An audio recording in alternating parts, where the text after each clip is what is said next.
देखिए 60 रिवीजन है आपके चैप्टर का ना। विभाजकता का नियम नवोदय और सर्वोदय वाले विद्यालय के लिए है।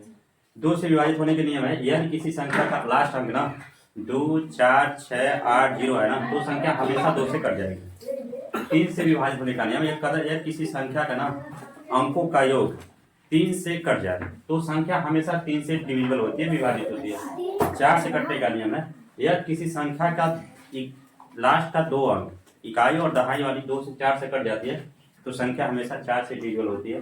5 से कटने का नियम, यदि किसी संख्या के अंत में 0 या 5 दिखे तो संख्या हमेशा 5 से भाग लग जाएगा।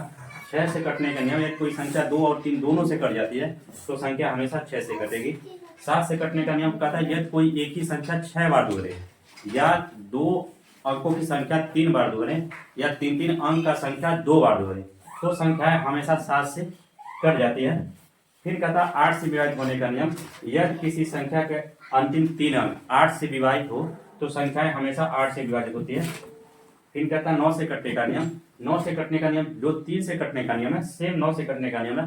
यदि संख्या के अंकों का योग 9 से कटता है तो संख्या हमेशा 9 से विभाजित होगी। 10 से कटने का नियम, यदि कोई संख्या 2 और 5 दोनों से डिविजिबल हो तो संख्या हमेशा 10 से कटेगी। 11 से कटने का नियम, यदि सम स्थान के अंकों का योग और विषम संख्या के स्थान के अंकों का योग का अंतर अगर 0 या 11 है, दोनों को घटा लें, अगर 0 है या 11 है तो संख्या हमेशा 11 से कटेगी। जैसे यहाँ पे 1, 2, 4 और यहाँ पे स्टार देखिए 7, 7 था, तो हम क्या कहते हैं एक अल्टरनेट नंबर का जोड़ेंगे, फिर अगला जो बच जाएगा उनको जोड़ के अंतर निकालेंगे।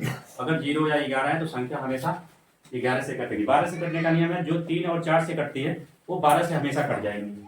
13 से कटने का नियम है कि यदि किसी संख्या का अंतिम अंक में 4 से गुणा करके शेष जो संख्या बची है उसमें उसको जोड़ दें, अगर वो संख्या 13 के पहाड़े में आती है या 13 से कट जाए तो संख्या हमेशा 13 से कटती है। ये डिविजिबिलिटी का रूल है, लॉ ऑफ डिविजिबिलिटी, विभाज्यता का नियम है। इससे बड़े बड़े क्वेश्चन आसानी से सॉल्व कर सकते हैं।